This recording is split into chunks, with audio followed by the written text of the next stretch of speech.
Thiruvananthapuram mayor V Rajesh മാധ്യമങ്ങളെ കാണും. Irrigation ഒക്കെ അപ്പോൾ മുഖ്യമന്ത്രി വളരെ പോസിറ്റീവായിട്ടാണ് പ്രതികരിച്ചത്. അദ്ദേഹം അതെല്ലാം സംബന്ധിച്ചിട്ടുണ്ട്. ബഹുമാനപ്പെട്ട മന്ത്രി ശ്രീ കെ മുരളീധരനുമായിട്ട് സംസാരിച്ചു, ശ്രീ CP ജോണുമായിട്ട് സംസാരിച്ചു, തിരുവനന്തപുരത്തെ മന്ത്രിമാർ അതൊക്കെ സഹകരിക്കുകയാണ്.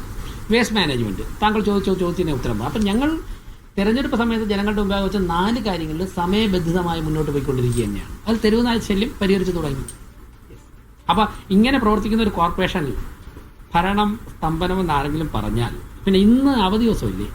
ഇതൊക്കെ കോർപ്പറേഷനിലെ ജീവനക്കാരാണ് വരുത്തുന്നതിൽ പലരും. പുറത്ത് എൻ്റെ മേയറുടെ സെക്ഷനിൽ പ്രവർത്തിക്കുക.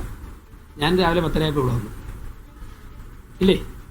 ഇന്നലെ മേയറുടെ ഓഫീസിലുണ്ടായിരുന്നു, ഡെപ്യൂട്ടി മേയർ ഉണ്ടായിരുന്നു, സ്റ്റാൻഡിംഗ് കമ്മിറ്റി ചെയർമാൻമാരുണ്ടായിരുന്നു, എല്ലാവരും ഉണ്ടായിരുന്നു.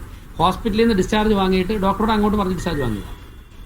വന്നിട്ട് 3 മണിക്ക് ഇന്നലെ സ്റ്റാൻഡിംഗ് കമ്മിറ്റി ചെയർമാൻമാരെല്ലാം മെഡിക്കൽ കോളേജിൽ ഉണ്ടായിരുന്നു, ഞങ്ങളുടെയൊക്കെ അടുത്തുണ്ടായിരുന്നു. അപ്പോൾ എല്ലാവരും 2:30 ആയപ്പോൾ അവിടെ നിന്ന് ചെമ്പഴന്തി ഉദയൻ, പാറ്റൂർ രാധാകൃഷ്ണൻ, കരമനാജിത്ത്, MR ഗോവൻ ഉൾപ്പെടെ അവർ ഇവിടെ അയച്ചിട്ട് സ്റ്റിയറിംഗ് കമ്മിറ്റി തുടങ്ങി.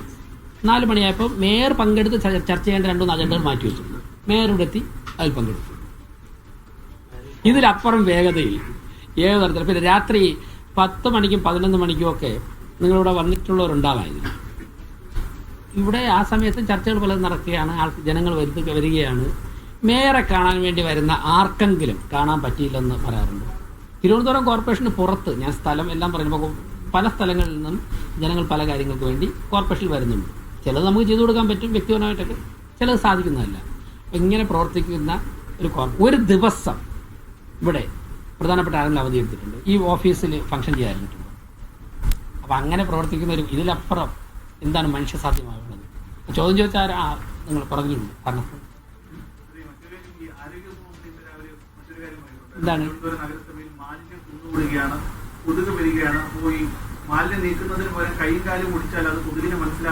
അല്ല, അതൊക്കെ ഞാൻ അതിനൊന്നും കമന്റ് പറയുന്നില്ല. ഇവിടെ നിലവിലുള്ള ഒരു സിസ്റ്റം ഉണ്ട്. ആ സിസ്റ്റത്തിൽ നിന്നുകൊണ്ട് ചെയ്യാൻ പറ്റുന്ന കാര്യങ്ങൾ ചെയ്യുന്നുണ്ട്. ഓരോരുത്തരും പറയുന്നതിന് മറുപടിയായിട്ട് ഞാൻ പറയുന്നില്ല, മനുഷ്യസാധ്യമായ എല്ലാ കാര്യങ്ങളും ചെയ്യുന്നു. ഓക്കെ, അത് അക്കാര്യങ്ങളെല്ലാം ചെയ്യുന്നു. ഞാൻ ഈ ഇഷ്യൂസിനെ കോമഡിവൽക്കരിക്കാനോ അതിന് മറുപടി പറയാനൊന്നും ഞാൻ ഉദ്ദേശിക്കുന്നില്ല. മനുഷ്യസാധ്യമായിട്ട് ചെയ്യാൻ സാധിക്കുന്ന എല്ലാ കാര്യങ്ങളും ചെയ്യും. ഈ കോൺക്ലേവിന്റെ കാര്യം പറഞ്ഞുകൊണ്ട് ചോദിക്കുകയാണ്. കഴിഞ്ഞ വട്ടം ഭരണത്തിലേറെ സമയത്ത് നമ്മളൊരു നയരേഖ തയ്യാറാക്കിയിരുന്നു. അതിനുശേഷം ഒരു വികസന കോൺക്ലേവ് ഫെബ്രുവരി മാസത്തോടെ നടപ്പിലാക്കുമെന്ന് പറഞ്ഞിരുന്നു കോർപ്പറേഷൻ നേതൃത്വത്തിൽ. അതിലെന്തെങ്കിലും തുടർ നടപടികളുണ്ട്? അതാണ് ഇപ്പോൾ പറഞ്ഞത്. അതായത് അത് കഴിഞ്ഞപ്പോഴേക്കും തെരഞ്ഞെടുപ്പായപ്പോഴേക്കും സംസ്ഥാന സർക്കാരിൻ്റെ കൂടി ഇടപെടൽ ഈ വിഷയങ്ങളിൽ വേണം. അപ്പോൾ തെരഞ്ഞെടുപ്പ് കഴിഞ്ഞ് പുതിയ മുഖ്യമന്ത്രിയോട് സംസാരിച്ചു. അപ്പോൾ അദ്ദേഹം പറഞ്ഞു 19-ാം തീയതി ബഡ്ജറ്റ് കഴിഞ്ഞിട്ടുള്ള ഏത് ദിവസവും തിരുവനന്തപുരത്തുള്ള ദിവസം നേരത്തെ പറഞ്ഞാൽ അദ്ദേഹം സമയം അനുവദിക്കാമെന്ന് പറഞ്ഞു. അതിനനുസരിച്ച് ബഡ്ജറ്റ് കഴിഞ്ഞ ആ ദിവസം ബഡ്ജറ്റിൻ്റെ അന്ന് തന്നെ അദ്ദേഹത്തിൻ്റെ ഒരു സ്റ്റാഫിനെ അദ്ദേഹം അതിന് വേണ്ടി കോൺടാക്ട് ചെയ്യാൻ വേണ്ടി ബന്ധപ്പെടാനുള്ള ഒരു കോൺടാക്ട് പോയിന്റ് നിന്ന് ബഡ്ജറ്റ് അദ്ദേഹം അവിടെ അവതരിപ്പിച്ചുകൊണ്ടിരുന്നപ്പോൾ ആ സ്റ്റാഫുമായിട്ട് സംസാരിച്ചു.